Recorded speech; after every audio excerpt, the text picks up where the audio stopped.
உயர்ந்த மனிதர்களுக்கான உயர்ரகமான car all new Honda City புதிய சலுகைகளுடன் விற்பனையில். Shrimati Supriya Sule. Thank you, sir.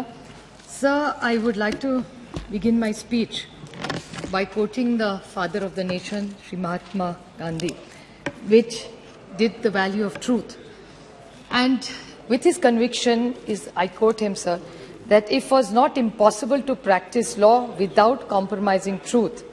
With a cautionary note, even truthfulness in the practice of profession cannot cure it of the fundamental defect that vitiates. So law and order, as we are all aware, is a state subject. And the state that I come from is a very peace-loving state. I respect what Mehtab ji said, but normally the state where I come from, laws are not used against opponents politically. That's the culture that we come from. And I hope we all live like that, because politics is about ideological differences, not about personal decisions. But from what you read or what's happening, or most of my colleagues have spoken before me, what really worries about this criminal procedure identification bill, I'm not completely against it. Let me put it on the record. हमारा राज्य इसके खिलाफ नहीं है, लेकिन we have concerns. Let me raise. Carte blanche, I can't say, अरे बहुत अच्छा bill है, we support it 100%. The answer is no. We have concerns of it. The concerns are, sir, which earlier, so I'll say that in a very small trait, that the concerns are this violates Article 20, Part 3 of the Constitution of India. The concerns are it violates the Article 21 of the Constitution of India. It violates the right to be forgotten and the violation of right of prisoners. These are the serious concerns which the Honourable Minister, the Home Minister, in his beginning of his speech mentioned that he will definitely clarify. So these are my pointed questions, that if these are the concerns raised, if he could kindly clarify them. The other concern is, sir, that the present bill is in the dictum that is laid down by the Honourable Supreme Court, sir, in a case Selvi versus State of Karnataka.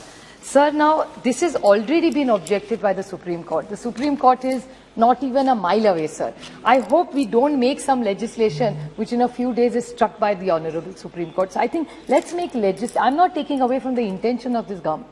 I'm sure that the intention is very, very good. And even from the state where I come from, we are completely open to doing these identification tests. We support it. But how far we want to go is the question we need to ask ourselves.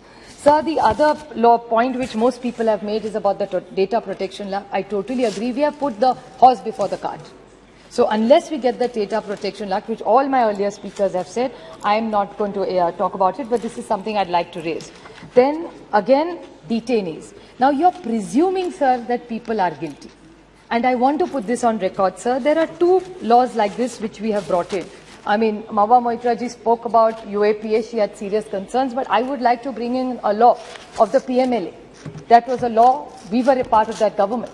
And I still remember the BJP was in the opposition and Mr. Dubey is sitting here today. I would like to remind this whole house about the speech that he made, that you're bringing in PMLA as a law, it's a draconian law, do not do it, it can be misused. And sir, unfortunately, I hate to say this, but with full humility, I say today PMLA is a law which is misused in this country. Innocent people, I'm not saying guilty must be punished, but according to the Constitution, everybody is innocent till he's proven guilty. So to arrest somebody without having even finished the entire inquiry, is that a fair law, sir? I just hope that all this data is not misused just because this is my personal opinion, that PMLA is something we should have thought it through so that it's never misused. And that exactly takes back to the thought of what the father of this nation, Mahatma Gandhi, said. Put yourself at the other side when you make the law, because you are never going to always be here. And good legislation is when it's fair, equal and just and within the purview of the Constitution. So I would like the Honourable Home Minister to think of all this and think of, narco analysis, brain mapping. Sir, we all know you've been in power in the center, in the state. Brain mapping and narco analysis are not necessarily good acts. It's not necessarily, it's always the truth comes out. You will be saving all such data. You will be misusing such data. I'm not saying just this government. Any government in the country can misuse this. There are selective leaks in this country, sir. Media sometimes knows more about inquiries than we do.